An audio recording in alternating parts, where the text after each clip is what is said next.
Tu crois que ta mère te déteste, qu'elle veut te détruire, et si je te disais que tout cela fait partie d'un plan divin, que sa toxicité n'est pas un accident, mais une preuve que tu es l'élu. Tu t'es souvent demandé ce que tu avais fait pour qu'elle te traite ainsi. Tu étais un enfant, pur, innocent, avide d'amour et d'attention. Mais ce que tu recevais en retour, c'était du silence, de la froideur, parfois même de la violence émotionnelle. Elle ne te regardait pas avec tendresse. Elle ne t'écoutait pas vraiment. Quand tu pleurais, elle te disait de te taire. Quand tu étais heureux, elle te faisait sentir que tu dérangeais.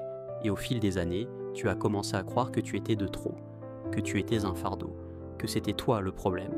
Mais laisse-moi te dire la vérité, ce n'était pas de ta faute, et ce n'était même pas de la sienne. C'est plus profond que ça. Ta mère n'a jamais su t'aimer non pas parce que tu étais indigne d'amour, mais parce que ton âme portait déjà une lumière qu'elle ne comprenait pas. Tu étais différent, tu pensais autrement, tu ressentais plus fort. Et dans une maison dominée par l'obscurité émotionnelle, ta lumière était perçue comme une menace. Elle n'a jamais su comment gérer ça. Tu étais trop sensible, trop éveillé, trop silencieux parfois. Ou alors trop profond pour quelqu'un qui n'a jamais appris à gérer ses propres blessures. Au lieu de te protéger, elle t'a repoussé. Au lieu de t'aimer, elle t'a corrigé, brisé, rabaissé. Pas parce que tu étais mauvais, mais parce qu'elle n'avait pas les outils pour t'aimer comme tu en avais besoin. Et c'est cette absence d'amour qui t'a transformé, qui t'a forcé à grandir, à t'interroger, à chercher ailleurs ce que tu n'as jamais trouvé dans ses bras. Tu dois comprendre ceci, si elle ne t'a jamais su aimer, ce n'est pas parce que tu ne méritais pas l'amour, c'est parce que tu étais destiné à découvrir un autre type d'amour, un amour plus haut, un amour divin, celui qui ne blesse pas, celui qui élève, et pour découvrir cet amour-là, il fallait que tu passes par ce vide, ce désert, cette froideur. C'est dur, oui, mais ce n'était pas un accident. Tu crois que ta mère te déteste simplement parce qu'elle a un mauvais caractère. Tu penses que c'est juste son tempérament, sa manière d'être. Mais il faut que tu comprennes une vérité que peu de gens osent affronter. Tout n'est pas humain, tout n'est pas rationnel. Il existe un monde invisible, un monde spirituel. Et dans ce monde, les forces des ténèbres voient ce que les humains ne voient pas encore. Avant même que tu comprennes qui tu es, ce monde savait que tu étais porteur d'une mission. Avant même que tu parles, que tu marches, que tu connaisses ton nom, l'ennemi avait déjà repéré ta lumière. Et tu sais quoi ? Il a souvent utilisé les personnes les plus proches de toi pour tenter de t'éteindre. Il ne t'a pas attaqué de loin. Il t'a frappé depuis l'intérieur de ton foyer, et parfois à travers ta propre mère. Je sais que ça fait mal d'entendre ça. Je sais que ça peut choquer. Mais ouvre les yeux, combien de fois a-t-elle dit des mots qui t'ont détruit sans même s'en rendre compte ? Combien de fois a-t-elle réagi avec une violence froide et incompréhensible, comme si ce n'était même pas elle ? Il y a des paroles qu'elle a prononcées que tu entends encore dans ta tête aujourd'hui, des années plus tard. Des blessures qu'elle t'a laissées, comme si c'était normal, comme si tu devais juste encaisser et continuer à sourire. Mais elle n'était pas consciente de ce qu'elle faisait. C'est là le piège. Beaucoup de mères toxiques sont elles-mêmes sous influence, spirituellement parlant. Elles ont été cassées, détruites, manipulées par leur propre douleur, par leur propre chaîne. Et au lieu de briser ce cycle, elles l'ont transmis à leurs enfants. À toi. Tu n'es pas la cause de cette guerre, tu es la cible, parce que tu déranges. Ta présence dérange, ton silence dérange, ton intelligence, ta sensibilité, ta foi, ton destin. Tout en toi annonce quelque chose de grand, et les ténèbres ne supportent pas ce qui est grand quand ça commence à peine à naître. Alors ils frappent vite, ils frappent tôt, ils frappent fort. Et ta mère, brisée elle-même, est devenue une arme qu'ils ont utilisée. Mais voilà ce qu'ils n'avaient pas prévu. Tu allais survivre, tu allais te réveiller, tu allais comprendre. Et ce jour-là, leur plan s'effondre. Tu t'es sûrement demandé, mais pourquoi Dieu n'a rien fait ? Pourquoi il a laissé ta mère dire ces choses terribles ? Pourquoi il a laissé ces humiliations, ces regards blessants, cette indifférence te briser petit à petit ? Tu t'es dit que si Dieu était vraiment amour, il t'aurait protégé. Il aurait placé un mur entre elle et toi. Il aurait mis un stop à cette douleur. Mais écoute-moi bien, Dieu ne l'a pas arrêté, parce qu'il t'a choisi. Il y a des combats qui l'empêchent, et il y a des combats qui l'autorisent. Pas pour te faire du mal, mais pour te former, pour te révéler à toi-même, pour creuser en toi une profondeur que rien d'autre n'aurait pu créer. Cette douleur que tu ressens, cette cassure, cette colère enfouie, tout ça, c'est une école divine, une école que seuls les élus traversent. Regarde les grands hommes et femmes de foi, regarde les prophètes, les appelés, les éveillés. Tous ont connu la trahison, le rejet, l'abandon. Et très souvent, ça commençait dans leur propre maison. Pourquoi ? Parce que c'est dans la maison que l'on apprend à aimer. Et quand tu n'apprends pas à aimer de ceux qui auraient dû t'aimer, tu es obligé d'aller chercher plus haut. Tu es forcé de regarder vers le ciel, Dieu savait que si tu avais eu une mère douce, tendre, attentionnée, tu te serais peut-être contenté de ce confort.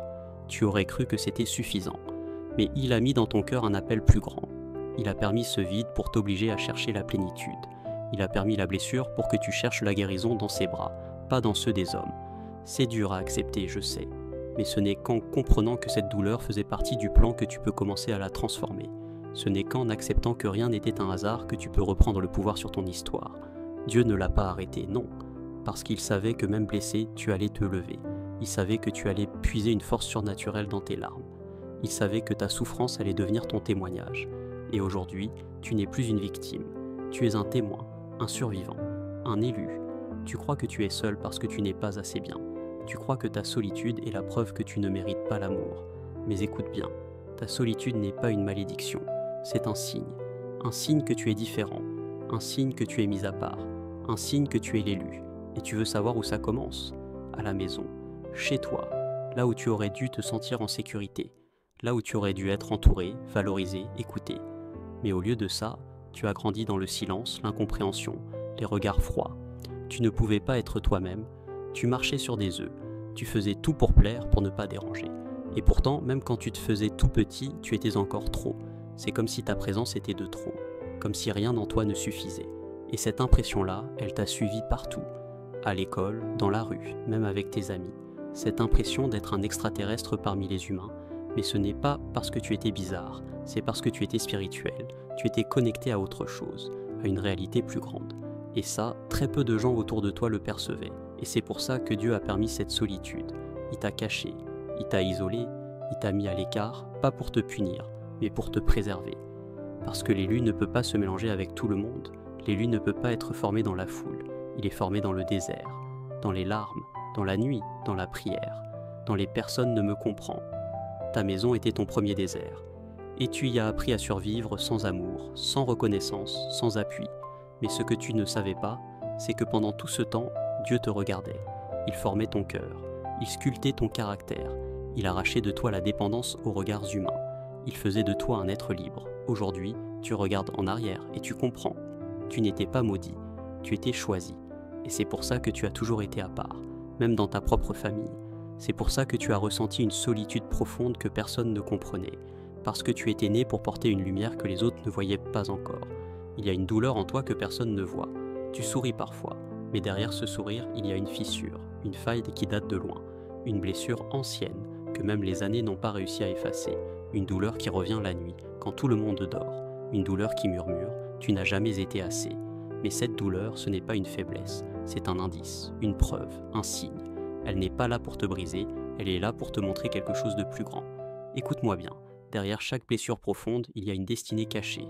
Tu ne souffres pas pour rien, tu n'as pas été blessé par hasard. Il y a quelque chose en toi que l'ennemi voulait éteindre dès le départ. Pourquoi crois-tu que c'est toi qu'elle a rejeté, toi qu'elle a ignoré, toi qu'elle a humilié, alors que d'autres ont été aimés, compris, valorisés? Pourquoi toi? Parce qu'il y a en toi un appel, une vibration que même les ténèbres perçoivent. Et dès l'instant où tu es né, ce monde a essayé de te convaincre que tu n'étais rien. Il a utilisé les voies les plus proches pour te faire douter de ta valeur. Mais ce que l'ennemi a voulu utiliser pour te détruire, Dieu va s'en servir pour t'élever. Cette blessure qui t'a fait pleurer pendant des années, c'est elle qui va devenir ta force.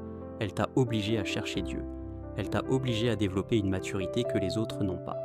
Elle t'a obligé à lire entre les lignes, à entendre ce que les autres n'entendent pas, à ressentir ce que les autres ignorent. Tu n'es pas n'importe qui, et cette douleur le prouve. Elle est là pour te rappeler que tu es destiné à plus, que tu n'es pas un simple produit de ta famille, de ton quartier, de ton passé. Tu es une exception, tu es une anomalie, tu es une réponse divine à un problème spirituel. Et c'est pour ça que ton chemin a commencé dans la douleur. Dieu ne crée pas des guerriers avec des fleurs, il les crée dans le feu. Et toi, tu es ce guerrier, tu es ce canal, tu es ce message vivant. Tu n'as pas été brisé, tu as été façonné. Et cette blessure, un jour, deviendra ton témoignage. Elle deviendra ta plateforme.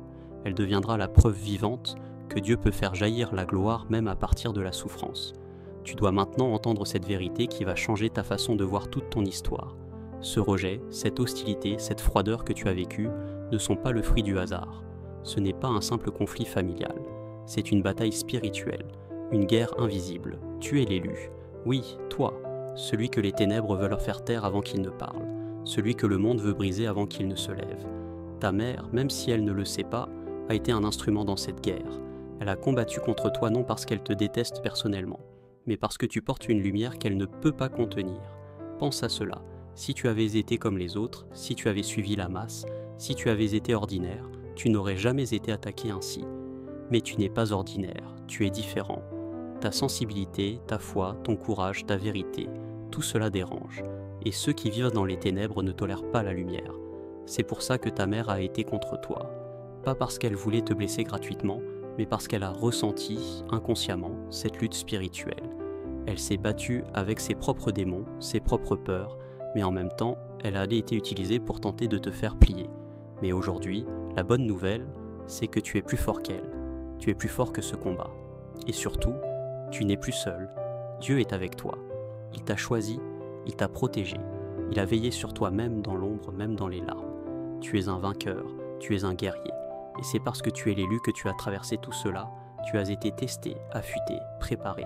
Ce combat n'était pas contre toi, mais pour toi. Pour que tu deviennes ce que tu es destiné à être, un phare dans les ténèbres. Tu as trop longtemps gardé tout ça pour toi. Tu as encaissé, tu as caché ta douleur, de peur de casser le fragile équilibre. Mais aujourd'hui, tu n'as plus à te taire. Ta vérité mérite d'être dite. Ta voix mérite d'être entendue. Ce n'est pas de la rébellion, c'est de la guérison. Reconnaître ta souffrance, c'est le premier pas pour te libérer. N'oublie jamais, tu n'es pas coupable de ce qu'elle t'a fait. Tu es libre de choisir comment avancer. La guérison ne viendra pas d'elle. Ce n'est pas son rôle, ni sa responsabilité. Ta guérison viendra de Dieu, de ton propre cœur, de ta foi. C'est un chemin solitaire, parfois douloureux, mais nécessaire. Apprends à te reconstruire avec ce que tu as, avec ta lumière intérieure. Chaque pas vers toi-même est une victoire. Tu es en train de renaître. Ta mère toxique, aussi dure soit-elle, a été un passage obligé. Elle a brisé le cocon pour t'obliger à chercher ailleurs, plus haut. Cette douleur a creusé en toi une quête spirituelle, un désir de vérité et de lumière. Sans elle, tu ne serais peut-être jamais devenu l'élu que tu es aujourd'hui. Tu n'es plus la victime. Tu n'es plus cet enfant blessé. Aujourd'hui, tu as compris, tu as accepté, et tu te relèves, plus fort que jamais. Ton passé ne te définit pas, il te façonne. Ta lumière est plus grande que leurs ombres, avance avec foi, car tu es l'élu et ta mission commence maintenant. Tu viens de parcourir un chemin difficile mais nécessaire.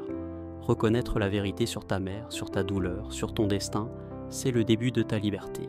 Ne laisse plus personne te faire croire que tu es faible ou indigne. Tu es un élu, choisi pour briller, pour changer le monde. Aujourd'hui, relève-toi, affirme-toi et surtout, cherche la lumière en Dieu. Ta guérison commence ici. Et n'oublie jamais, même dans la tempête, tu n'es jamais seul. Abonne-toi, partage cette vidéo avec ceux qui ont besoin de l'entendre et marche avec foi vers ta destinée. Si tu te reconnais dans ce message, n'hésite pas à t'abonner à la chaîne. Active la cloche pour ne rien manquer, car des vidéos comme celle-ci t'aideront à mieux comprendre ta mission et à avancer avec force et confiance. Tu n'es pas seul. Rejoins cette communauté d'élus qui se lèvent chaque jour pour briller. À très vite.